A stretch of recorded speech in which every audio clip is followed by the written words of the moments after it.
오늘 주시는 말씀은 레위기 19장 11절에서 18절까지 말씀입니다. 다 같이 한 목소리로 공독하겠습니다.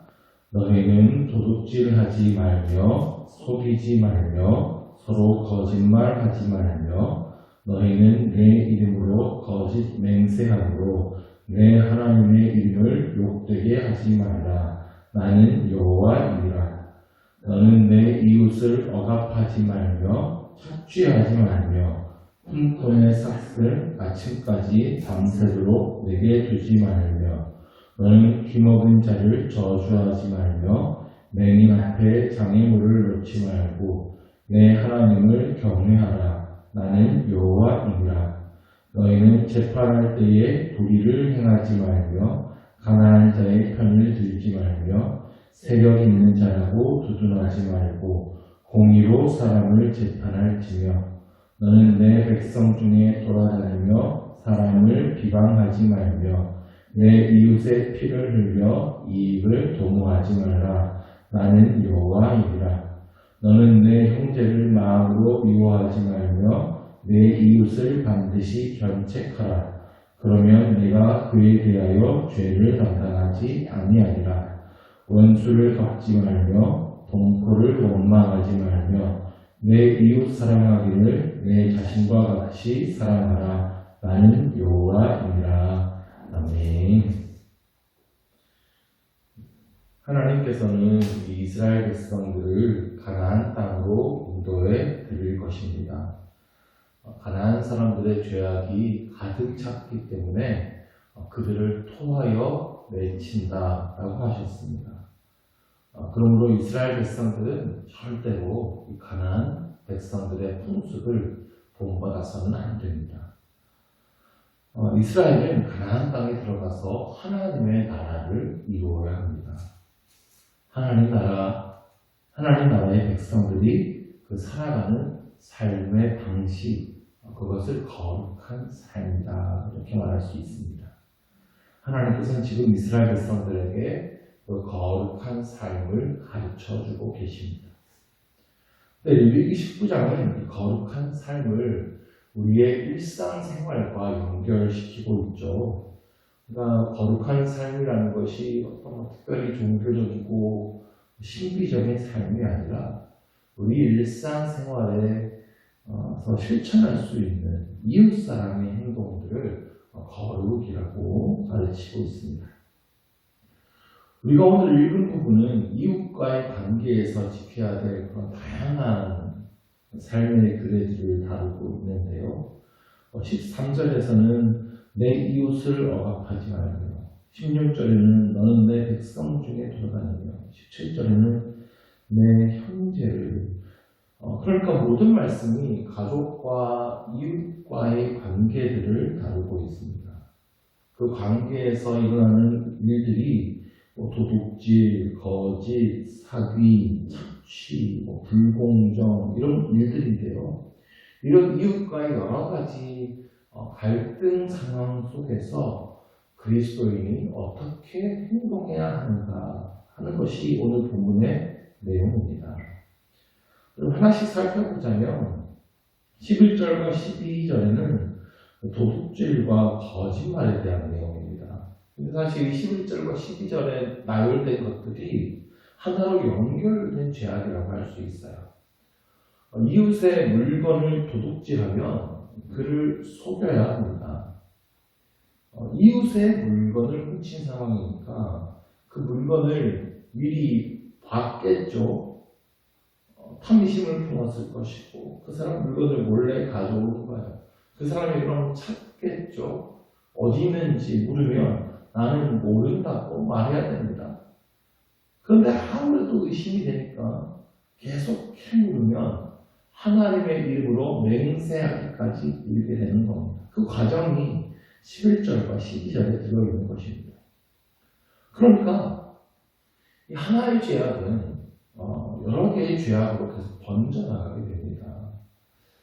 도둑질하지 말라고 하는 그 10계명의 8번째 계명을 어기고 뒤이어서 이웃에 대해 거짓 증거하지 말라고 하는 9번째 계명도 어기고 또 이어서 하나님의 이름을 망령되이 일컫지 말라는 3번째 계명까지도 어기게 되는 것이죠.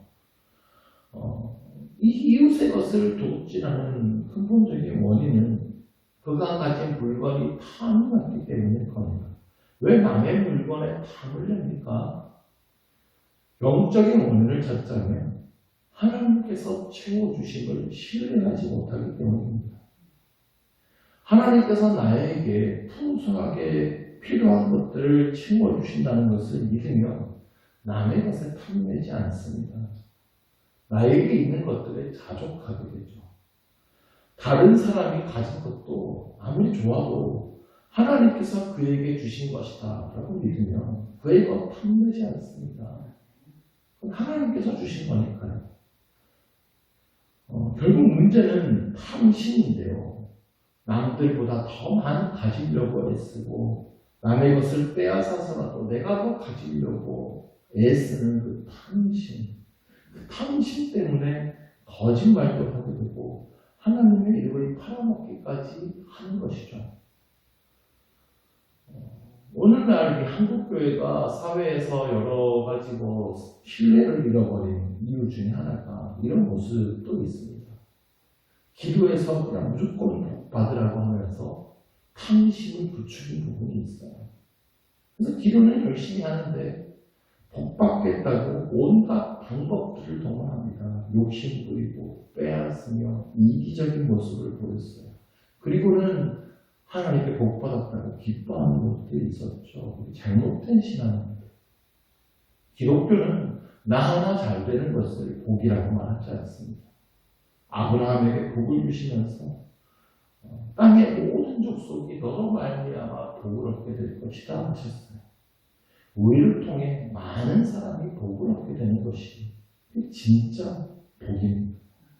근데 복이라는 이름으로 다른 사람의 것을 빼앗을 수 있겠습니까? 내 유익을 위해 거짓말할 수 있겠습니까? 그건 거룩한 삶이 아니라는 겁니다. 13절을 보면 너는 내 이웃을 억압하지 말며 착취하지 말며 품꾼의 삭슬 아침까지 밤새도록 내게 들지 말며 11절 12절에서는 몰래 훔쳐오는 것을 말했다면 13절 14절까지는 대놓고 빼앗는 것을 말합니다. 사회에서의 상하 관계를 이용해서 약한 자를 억압하고 착취하는 행동들을 시작하고 있는데요. 품꾼의 삭슬 아침까지 두지 말라는 것은 이런 거예요. 일용직 노동자를 고용했어요. 일이 끝나면 저녁에 삭슬 줘야 돼요. 그런데 돌아가는 길에 저녁 거리라도 사서 그것으로 가족들과 저녁 식사를 할 수 있죠. 그런데 내일 아침에 주겠다고 하는 겁니다. 이유는 내일 아침에 너 나오라는 겁니다. 지금 품삯 주면 너 내일 아침에 안 나올 수도 있으니까 내일 아침에 나와서 품삯 받고 내일도 일해라.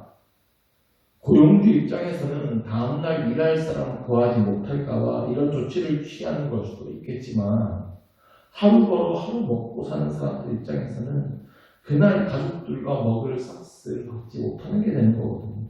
그러니까 이런 일을 행하지 말라는 겁니다. 하루 미루다 보면 이틀 미루게 되고 사흘 미루게 되고 자꾸 이렇게 품삯을 미루는 일들이 벌어지게 되는 거죠. 우리가 자본주의 사회를 살고 있습니다. 돈이 많은 사람은 돈이 적은 사람보다 자연스럽게 우위에 서게 되고요.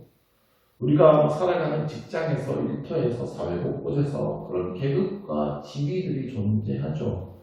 윗사람이 아랫사람의 경제권을 좌우할 수 있기 때문에 그를 억압하고 착취하는 일들이 사실 사회 곳곳에서 많이 일어나고 있습니다. 그리스도인들이 사회에서 성공해서 다른 사람보다 우위에 있게 될 수도 있습니다. 그럴 때 아랫사람들을 권력과 힘으로 착취하고 억압해서는 안 된다는 것입니다. 그들도 내 몸과 같이 사랑해야 할 나의 이웃임을 기억해야 하는 것이죠. 요즘에 특별히 이 직장 내 갑질이나 사회 구조에 대한 사회적 인식이 굉장히 강화됐습니다. 예전에는 그냥 관습으로 여기던 것들이 사회 문제로 막 지적되고 있죠. 근데 안타까운 것은 일부 그리스도인들도 이런 갑질을 했다는 것이 막 사회면에 보도된다는 점이죠. 교회에서는 막 존경받는 장로님이고 간증도 하고 그러는데 알고 보니 아랫사람에게는 가혹한 일을 아무렇지 않게 행하는 사람이었더라. 이런 사건들 때문에 기독교의 신뢰도가 더욱 떨어지기도 했습니다. 우리의 거룩함은 세상에서 드러나야 합니다. 특별히 사람들과의 관계에서 드러나야 합니다. 내가 매일 마주하는 사람들, 이웃과의 관계에서, 직장에서, 일터에서 우리는 그리스도인으로서 빛을 발해야 하는 것입니다. 14절을 보면 너는 기먹은 자를 저주하지 말며 맹인 앞에 장애의 물을 놓지 말라 했어요. 잘 한번 생각해 보십시오. 귀 먹은 사람을 저주하면 그 귀 먹은 사람이 그 소리를 들을 수 없죠. 그 사람은 자기를 저주했는지 아닌지 모릅니다. 맹인 앞에 장애물을 놓아요. 그러면 그가 부딪히거나 넘어지겠죠. 그런데 누군가 일부러 장애물을 놓았다고는 생각하지 못할 수 있습니다. 못 봤으니까요. 누가 그랬는지 몰라요. 그런데 14절 뒤에 어떤 표현이 나옵니까? 내 하나님을 경외하라. 나는 여호와입니다. 하나님을 두려워하는 겁니다. 하나님이 듣고 계시고 하나님이 보고 계신다는 겁니다. 우리가 어떤 사람이 없다고 못 듣는다고 어떤 사람 신나게 욕하고 아무도 모를 거라고 그 사람 골탕 먹이는 일들 할 수도 있는데 근데 하나님이 다 알고 계신다는 겁니다. 하나님은 언제나 약자의 편이십니다. 내가 어떤 사람을 저주할 때 그 사람은 비록 듣지 못했고 그래서 그 사람이 그런 말을 듣지 못했으니까 기분 나빠할 일 없다 할지라도 그래서 아무 일도 없다 할지라도 하나님은 그 소리를 들으시고 하나님께서 기분 나빠하신다는 거예요. 하나님은 그 사람도 사랑하시니까요. 그래서 예수님은 형제를 향하여 나가라 하는 자마다 천국에 들어갈 수 없다 강력하게 말씀하셨습니다. 모든 사람은 하나님의 형상으로 지음받았습니다. 그러므로 그의 인격을 모독하는 것은 하나님을 모독하는 일이래요. 우리 옛말에 낭말은 새가 듣고 반말은 쥐가 듣는다 이런 말도 있지만 그리스도인은 우리의 모든 말을 하나님께서 듣고 계신다는 사실을 기억해야 합니다. 우리의 모든 말과 행실을 아시는 하나님 앞에서 살아갈 수 있기를 바랍니다. 15절과 16절에는 공정하게 재판하지 않는 것, 비방하는 죄 이런 것을 말하는데요. 우리 하나님은 공의의 하나님이십니다. 하나님께서 다스리시는 세상에서도 공의가 이루어지길 원하세요. 그래서 15절을 보면 가난한 사람이라고 봐줘서도 안 됩니다. 세력이 있다고 두둔해서도 안 됩니다. 돈이 있든 없든 권력이 있든 없든 재판은 공정해야 합니다. 불쌍하다고 봐줘서도 안 되고 힘 있다고 봐줘서도 안 되고 누구도 편들어주면 안 된다는 거예요. 16절에는 비방하지 말라고 하십니다. 소문을 만드는 것이죠. 이웃에 대해서 비방하고 험담하지 말라는 겁니다. 특별히 내 이웃의 피를 흘려 이익을 도모하지 말라고 하십니다. 나의 이익을 위해서 다른 사람을 깎아내리고 상처받게 하지 말라는 겁니다. 칼로만 사람의 피를 흘리는 게 아니죠. 요즘에는 말과 글로도 사람의 피를 말리기도 하고 흘리기도 합니다. 특히 그래서 우리가 말을 조심해야 돼요. 다른 사람에 대한 이야기는 특히 조심해야 합니다. 다른 사람에 대한 이야기를 계속하고 퍼뜨리는 게 사실 재밌죠. 그래서 그런 얘기를 하면서 한편으로는 이게 다 우리를 위해서 하는 이야기고 그 사람을 위한 일이라고 생각하기도 하는데요. 전혀 그렇지 않습니다. 정말 공동체를 위한다면 다른 사람에 대한 말을 퍼뜨려서는 안 되고요. 그 사람을 정말 위한다면 그 사람에게만 조용히 찾아가 권면해야 합니다. 그 이야기가 17절에 나오는 겁니다. 형제를 마음으로 미워하지 말라. 다른 사람에 대한 욕을 하다 보면 미워하게 돼요. 미워하는 사람이 있으면 그 사람에 대한 말을 퍼뜨리게 되죠. 그러지 말라는 겁니다. 만약 그 사람이 잘못한 일이 정말 있을 경우에는 17절에 내 이웃을 반드시 견책하라. 그러면 내가 그에 대해서 죄를 담당하지 아니하리라. 이것이 진정 그 사람과 공동체를 위하는 사랑하는 일입니다.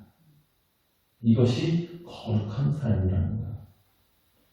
마지막 18절에 원수를 덮지 말며 동포를 원망하지 말며 내 이웃 사랑하기를 내 자신과 같이 사랑하라. 나는 여호와입니다. 이 모든 계명을 지킬 수 있는 중요한 기결, 우리 안에 있어야 될 중요한 정신은 내 이웃을 내 자신과 같이 사랑하는 것입니다. 그러므로 거룩한 삶은 사랑으로 완성된다 할 수 있습니다. 다른 사람이 나에게 해주었으면 하는 방식으로 다른 사람을 대하시기 바랍니다. 내가 다른 사람에게 겪지 않기를 바라는 일들은 다른 사람에게 하지 마십시오. 그것이 내 이웃을 내 몸과 같이 사랑하는 일입니다. 기도하겠습니다. 하나님 아버지, 우리에게 한없는 사랑을 베풀어 주신 주님, 우리가 받은 그 사랑을 이웃에게도 실천하는 우리가 되기를 원합니다. 내 이웃을 내 자신과 같이 사랑하라 말씀하셨습니다. 우리가 그 사랑을 실천하게 하여 주옵소서.